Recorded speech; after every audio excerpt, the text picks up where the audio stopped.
Hey everybody, welcome to Grace and Fire. So today we're going to do things a little bit different. My husband likes to turn ink pens on a lathe, and I asked him to do a little project for me for Alicia over at Country Mama Musings. Here lately, she has been doing weekly classes on the Afghan quilt. You make basically a square each week, and it's going to be something a little bit different. And then it's 63 weeks of doing this, and then we're going to be piecing it together. Well, I don't know how to read patterns, and she has really taught me a lot. So my way of saying thank you to Alicia over at Country Mama Musings was to ask my husband kindly to make this crochet hook. It's a 5mm for her, and it tucks up inside of it. We asked her what color she likes, and it's teal, and then there's a little bit of some red specks up in there very lightly. So anyhow, this goes up inside, and when she wants to use it, all she has to do is take it out and put it in like that, and there you go. She can crochet, and then she can put this around her neck if she wants. And then the nice thing about this is that there are other size hooks that can be purchased through Penn State Industries at a later date if she wanted to buy some replacements. So it's a really neat gift to give if you know somebody who turns ink pens on a lathe. This is not that much harder to do. So anyhow, I'm going to take you guys along with me and show this process with you. All right, well, while he's setting up his lathe, don't I look gorgeous? I mean, seriously, check out my glasses over my glasses. No, we take safety priority number one around here. It's important because when you're working with a lathe, you don't know what's going to fling back at you. So it's always important to protect your eyes, protect your face. He actually is going to be wearing a face shield that I bought him with the helmet, and then I'm going to actually zoom in on him. So always wear safety gear when you're doing this, okay?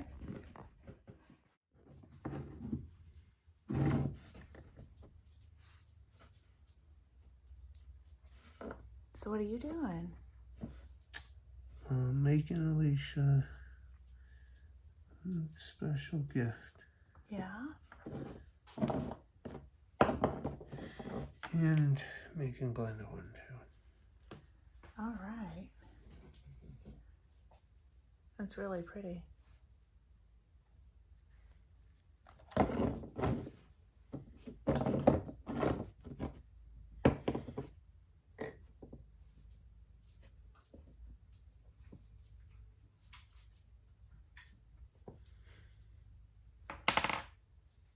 So you've marked the tubes, which is what's going to go inside. I marked the acrylic, and then I cut it. Go on.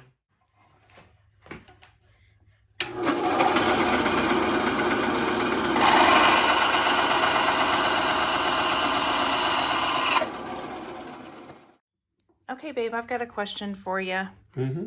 So I noticed that you got a drill bit out and you went through all of your bits trying to figure out, like, you know, which one you were going to use. So how did you determine what size? Well, I have a nice little gauge here. Can you show me the gauge? Perfect. Okay. And what I do is I take the pen tube and I match it to whatever, and whichever one it slides in is the measurement of the drill bit. Once the drill bit is figured out, I find the drill bit, I put it in, and I get everything ready to turn. Okay. To put the hole in for the pen blank. Okay. So if somebody is visually impaired like you, what is that something that would benefit them, that plate that you had out with all those holes?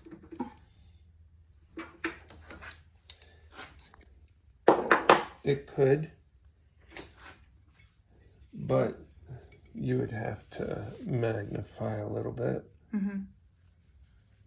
Which I just put it through the hole is all I did. Yeah. I didn't look totally at the numbers because they're so subdued.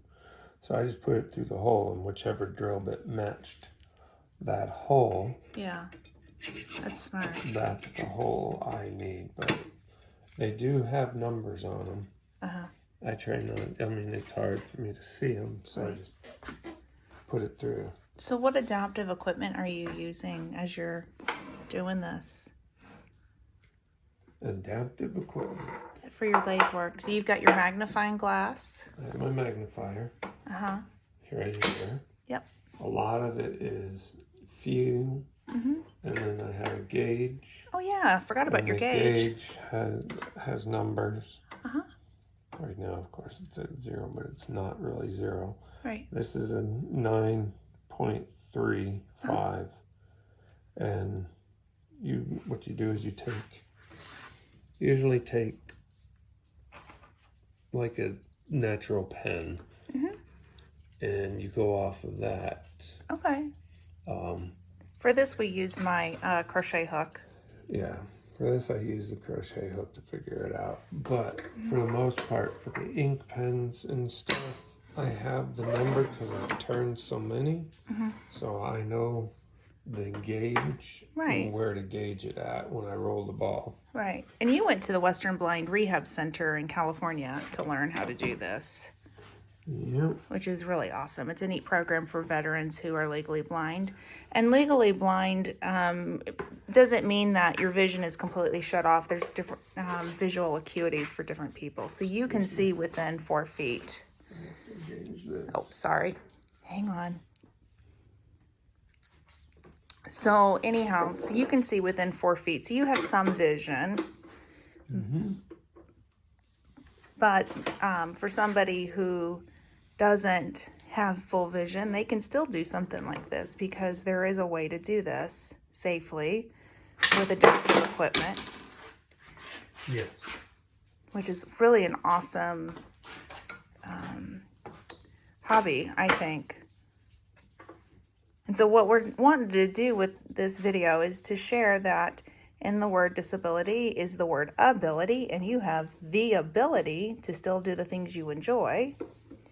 And we want to be an inspiration for other people, right? Best I can. That's it. Ding, ding. You've been making ink pens for a few years now, so something I'm really proud of you for. I better take a step back. Sorry. All right, you're getting ready to turn this thing on. Drill the hole. All right.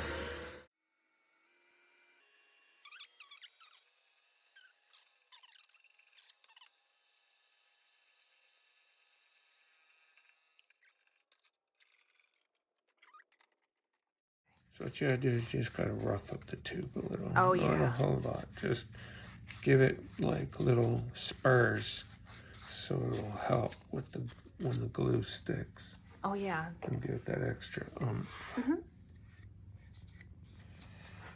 And does that help with like making sure it sticks down in there so it's not so slick? Making sure it doesn't pull away from the acrylic, especially when I turn it.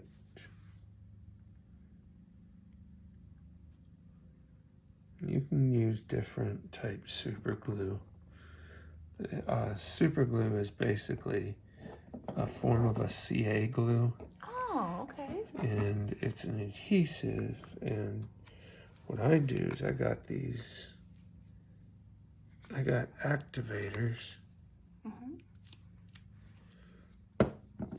Activators that go with it. So now It's like the activator spray that helps make the CA glue dry like in seconds.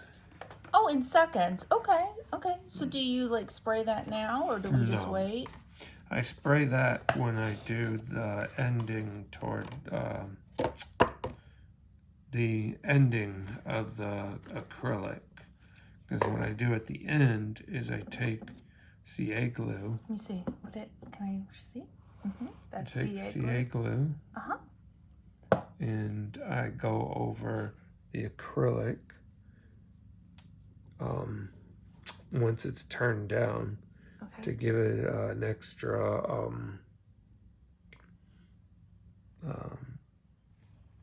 thickness. Well, not really thickness, as opposed to extra harden, because when you turn it down, sometimes the blanks can be a little soft, so that glue hardens it.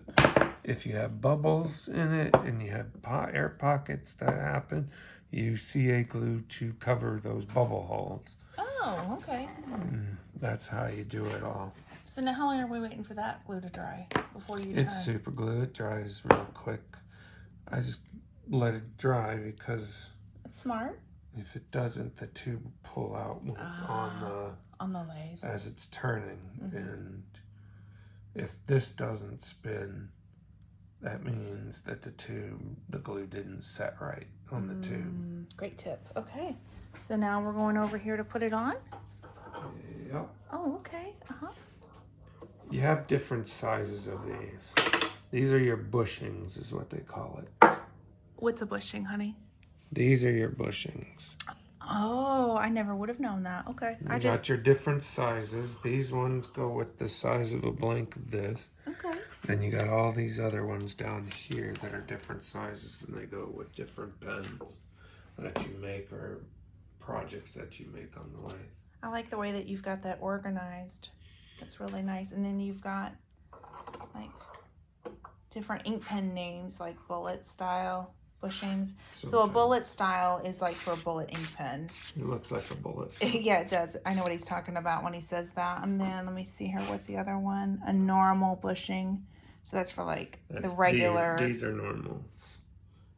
Okay. Just saying, those are the normal bushings. Okay. Yeah, I know what these are. Okay. So you've just labeled it according to what Penn State Industries calls it, which is where you buy your ink pen blanks from. I mean, they have hobby stores that you can buy pen blanks. Some places do, not all states do, but you catch it here and there that they have them. All right, well, he's at a pause right now, but I just wanted you to see all of the shavings. It never ceases to amaze me when he does acrylic that no matter what color the acrylic is, it always is white whenever it's in shavings. So we're at a pause. Don't make noise. All right, babe, I'm just doing a check-in on you. How's it coming? It's coming. Boy, that's looking good.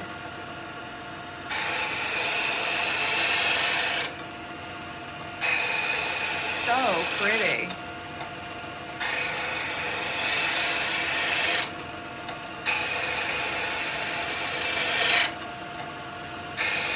You can start to see the shape of it and everything.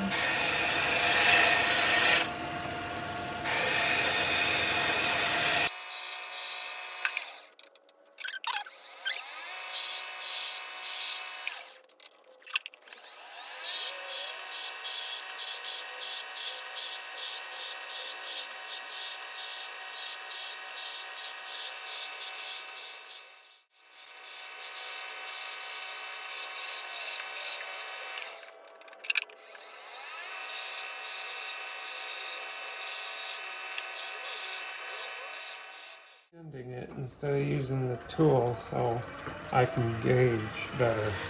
Ah, okay. Because you're really close to that. I'm close to getting it ready for the CA glue and polish.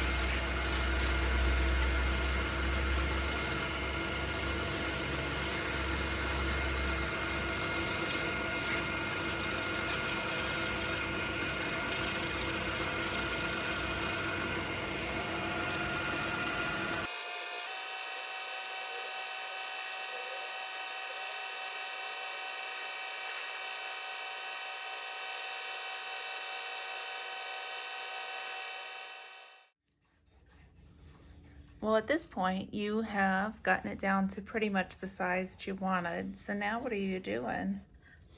I'm going to get ready to polish. Oh, okay. So what did you rub on there? Just water. Oh, you can really see the color shine through. There's a little bit of red that he put inside of there. It's a teal color. The light that he has to make it shine so he can see it changes the color for some reason. But when it's off of this LED light, it really is teal. So now we're going to really see this thing come to life with the colors, right, hun? Yeah. Oh, sorry. In your way. Back up. All right. So now what do? You just put a little bit of water on, right? Yeah. And this is a little bit of sandpaper. Do you know what grit you're using, or do you just feel it? No, I know what grit. What grit is that, honey? This is 800 to start. Oh, okay.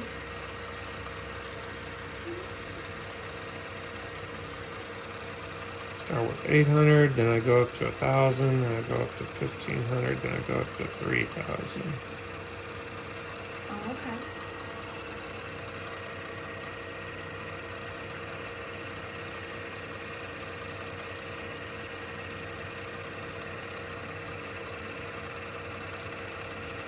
All this is to take the tool marks off of the acrylic, and then it polishes it down.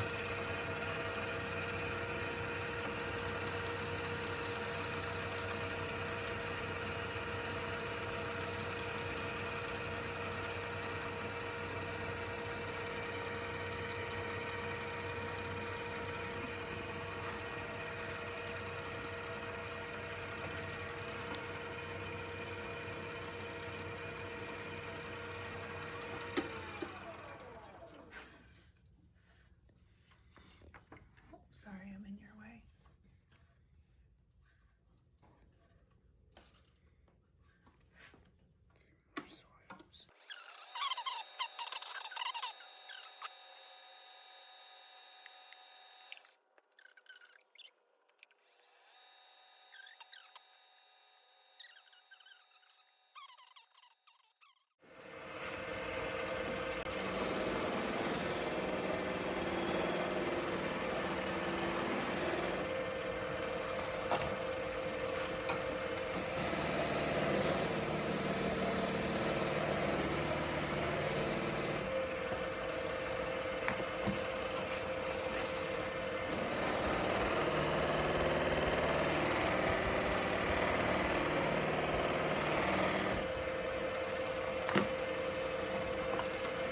Hey, before you put those up, can we talk about what you just put on there? What are each of these bars? They're a polishing wax. Uh-huh. This one is for the beginning, which is your strong, which brings out all the defects. Uh-huh. And this is the second step, Uh-huh. which starts to polish it, and this is the finishing polish. Oh, okay. All right. So you're getting ready to polish. Yep.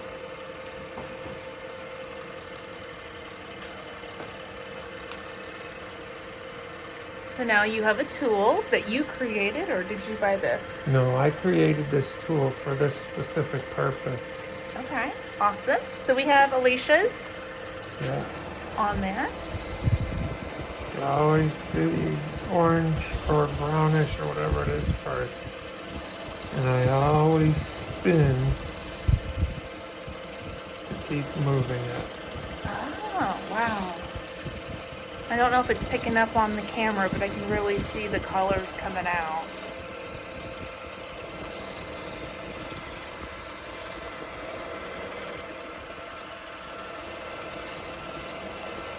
Boy, that's looking so pretty.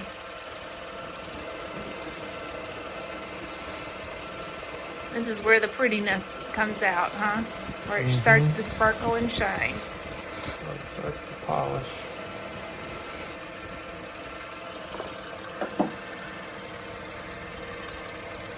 Okay, so you wipe it off. Yeah.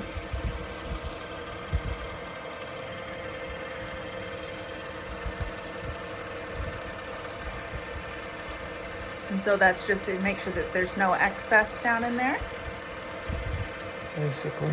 Okay.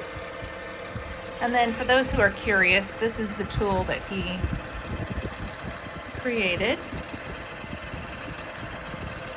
That's really smart, honey. All right, step 2.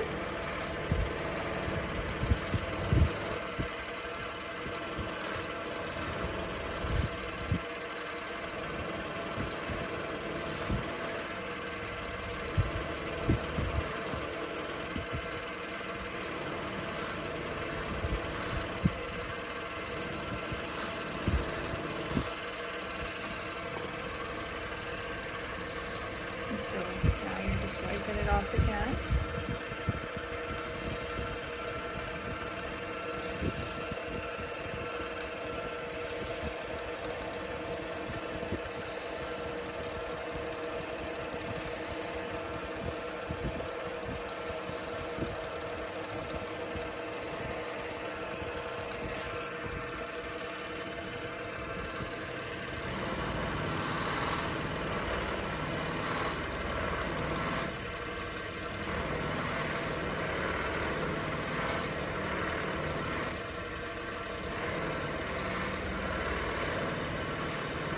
Boy, that is gorgeous.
There's only a certain way you can do this. So he's getting ready to assemble this, and he says that this is kind of the tricky part because of the spring.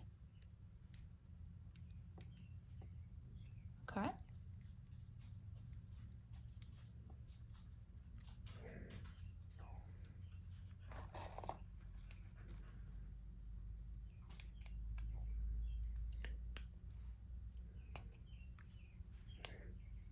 Okay.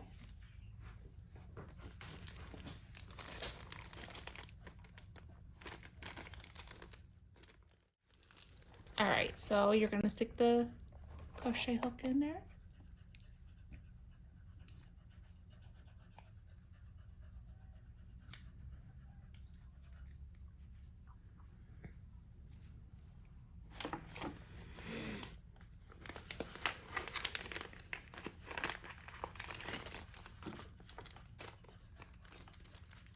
So this is a necklace for anybody who's curious, and it's an interchangeable, so she can buy different size hooks. The nice thing about Penn State Industries is that they have all different size of hooks that work with this. You can look at their website for more information. I'll drop the link in the description box if you're interested. Now he comes over to the magnifier.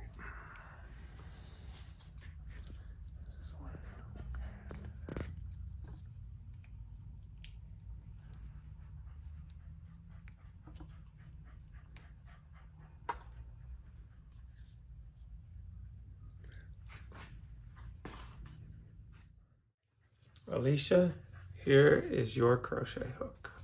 Whoop whoop! Good job, honey. We're gonna get a little bit of a closer look here in a second. That's beautiful. You did a great job.